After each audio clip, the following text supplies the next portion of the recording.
Hello. My phone is being strange. A little dehydrated today.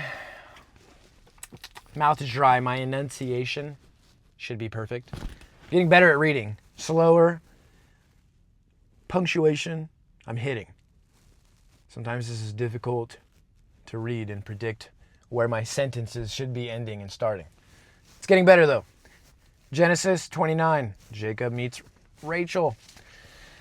Then Jacob set out on his journey and went to the land of the people of the east. He looked and saw a well in the field, and behold, 3 flocks of sheep were lying there beside it, because they watered the flocks from that well. I was talking all that game. I messed up. Then Jacob set out on his journey and went to the land of the people of the east. He looked and saw a well in the field, and behold, 3 flocks of sheep were lying there beside it, because they watered the flocks from the well. See, it's hard to, I said that right, but it still doesn't make sense sometimes. The sheep were there because there was well in the water. There's water in the well, okay? Now the stone on the mouth of the well was large.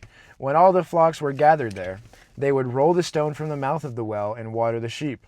Then they would put the stone back in its place on the mouth of the well. Jacob said to them, "My brothers, where are you from?" And they said, "We are from Haran." So he said to them, "Do you know Laban, the son of Nahor?" And they said, "We know him." And he said to them, "Is it well with him?" And they said, "It is well. And here is his daughter Rachel, coming with the sheep." And then he said, "Look, it is still high today. It is still high day. It is not time for the livestock to be gathered. Water the sheep and go, pasture them." But they said, "We cannot, until all the flocks are gathered." And they rolled the stone from the mouth of the well. Then we water the sheep. While he was still speaking with them, Rachel came with her father's sheep, for she was a shepherdess. When Jacob saw Rachel and the daughter of his mother's brother Laban, and the sheep of his mother's brother Laban, Jacob went up and rolled the stone from the mouth of the well, and watered the flock of his mother's brother Laban, his sheep. Then Jacob kissed Rachel and raised his voice and wept. Jacob told Rachel that he was a relative of her father and that he was Rebekah's son, and she ran and told her father. So when Laban heard the news about Jacob, his sister's son, he ran to meet him, and embraced him and kissed him, and brought him to his house. Then he told Laban all these things, and Laban said to him, or Laban, I think it's Laban. And Laban said to him, "You certainly are my bone and my flesh." And he stayed with him a month. Then Laban said to Jacob, "Because you are my relative, should you therefore serve me for nothing? Tell me, what shall your wages be?" Now Laban had 2 daughters. The name of the older was Leah, and the name of the younger was Rachel. And Leah's eyes were weak, but Rachel was beautiful in figure and appearance. Now Jacob loved Rachel, so he said, "I will serve you 7 years for your younger daughter Rachel." Laban said, "It is better that I give her to you than to give her to another man. Stay with me." So Jacob served 7 years for Rachel, and they seemed to him like only a few days because of his love for her. Then Jacob said to Laban, "Give me my wife, for my time is completed, that I may have relations with her." So Laban gathered all the people of the place and held a feast. Now in the evening he took his daughter Leah and brought her to him, and Jacob had relations with her. Laban also gave his female slave Zilpah to his daughter Leah as a slave. So it came about in the morning that, behold, it was Leah. And he said to Laban, "What is this that you have done to me? Was it not for Rachel that I served with you? Why then have you deceived me?" But Laban said, "It is not the practice in our place to marry off the younger before the firstborn. Complete the week of this one, and we will give you the other also for the service which you shall serve with me, for another 7 years." Jacob did so and completed her week, and he gave him his daughter Rachel as his wife. Laban also gave his female slave Bilhah to his daughter Rachel as her slave. So Jacob had relations with Rachel also, and indeed he loved Rachel more than Leah, and he served with Laban for another 7 years. Now the Lord saw that Leah was unloved, and he opened her womb, but Rachel was unable to have children. Leah conceived and gave birth to a son, and named him Reuben, for she said, "Because the Lord has seen my affliction. Surely now my husband will love me." Then she conceived again and gave birth to a son, and said, Because the Lord has heard that I am unloved, he has therefore given me this son also. So she named him Simeon. And she conceived again and gave birth to a son, and said, Now this time my husband will become attached to me, because I have borne him 3 sons. Therefore he was named Levi. And she conceived again and gave birth to a son, and said, This time I will praise the Lord. Therefore she named him Judah. Then she stopped having children. Genesis chapter 30. The sons of Jacob. Now when Rachel saw that she had not borne Jacob any children, she became jealous of her sister, and she said to Jacob, Give me children, or else I am going to die. Then Jacob's anger burned against Rachel, and he said, Am I in the place of God, who has withheld from you the fruit of the womb? Then she said, Here is my female slave Bilhah. Have relations with her, that she may give birth on my knees, so that by her I too may obtain a child. So she gave him her slave Bilhah as a wife, and Jacob had relations with her. Bilhah conceived and bore Jacob a son. Then Rachel said, God has vindicated me, and has indeed heard my voice, and has given me a son. Therefore she named him Dan. And Rachel's slave Bilhah conceived again and bore Jacob a second son. So Rachel said, With mighty wrestling I have wrestled with my sister, and I have indeed prevailed. And she named him Naphtali.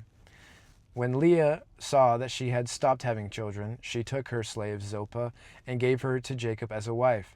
And Leah's slave Zilpah bore Jacob a son. Then Leah said, How fortunate! So she named him Gad. And Leah's slave Zilpah bore Jacob a second son. Then Leah said, Happy am I, for women will call me happy. So she named him Asher. Now in the days of wheat harvest, Reuben went and found mandrake fruits in the field and brought them to his mother Leah. Then Rachel said to Leah, Please give me some of your son's mandrakes. But she said to her, Is it a small matter for you to take my husband? And would you also take my son's mandrakes also? So Rachel said, Therefore he may sleep with you tonight in return for your son's mandrakes. When Jacob came in from the field in the evening, Leah went out to meet him and said, You must have relations with me, for I have indeed hired you with my son's mandrakes. So he slept with her that night. God listened to Leah, and she conceived and bore Jacob a 5th son. Then Leah said, God has given me my reward, because I gave my slave to my husband. So she named him Issachar. And Leah conceived again and bore a 6th son to Jacob. Then Leah said, God has endowed me with a good gift. Finally, my husband will acknowledge me as his wife, because I have borne him 6 sons. So she named him Zebulun. Afterward, she gave birth to a daughter and named her Dinah. Then God remembered Rachel, and God listened to her and opened her womb. So she conceived and gave birth to a son, and said, God has taken away my disgrace. And she named him Joseph, saying, May the Lord give me another son. Now it came about when Rachel had given birth to Joseph, that Jacob said to Laban, Send me away so that I may go to my own place and to my own country. Give me my wives and my children for whom I have served you, and let me go. For you yourself know my service which I have rendered you. But Laban said to him, If it pleases you at all, stay with me. I have determined my divination that the Lord has blessed me on your account. He continued, Name me your wages, and I will give them. But Jacob said to him, You yourself know how I have served you, and your livestock have fared with me. For you had little before I came, and it has increased to a multitude. And the Lord has blessed you wherever I turned. But now, when shall I provide for my own household also? So he said, What shall I give you? And Jacob said, You shall not give me anything. If you will do this one thing for me, I will again pasture and keep your flock. Let me pass through your entire flock today, removing from there every speckled or spotted sheep and every black sheep among the lambs, and the spotted or speckled among the goats. And those shall be my wages. So my honesty will answer for me later, when you come concerning my wages. Every one that is not speckled or spotted among the goats, or black among the lambs, if found with me, will be considered stolen. Laban said, Good, let it be according to your word. So he removed on that day the striped or spotted male goats, and all of the speckled or spotted female goats, every one with white on it, and all the black ones among the sheep and put them in the care of his sons. And he put a distance of 3 days' journey between himself and Jacob. And Jacob fed the rest of Laban's flocks. Then Jacob took fresh rods of poplar, almond, and plane trees, and peeled white stripes in them, exposing the white that was in the rods. He set the rods which he had peeled in front of the flocks and the drinking troughs, that is, in the watering channels where the flocks came to drink. And they mated when they came to drink, so the flocks mated by the rods, and the flocks delivered striped, speckled, and spotted offspring. Then Jacob separated the lambs and made flocks face toward the striped and faced. Then Jacob separated the lambs and made the flocks face toward the striped and all the black and the flock of Laban. And he put his own herds apart, and did not put them with Laban's flock. Moreover, when the stronger of the flock were mating, Jacob would place the rods in the sight of the flock in the drinking troughs, so that they would mate by the rods. But when the flock was sickly, he did not put them in. So the sickly were Laban's, and the stronger were Jacob's. So the man became exceedingly prosperous, and had large flocks, and female and male servants, and camels, and donkeys. My mouth is so dry, I need some water. I don't have a water bottle. Good day. Genesis 29, Genesis 30, 20 chapters till Exodus. Making good headway. We're in no hurry. No hurry at all. We're on God's time. All of time. Amen.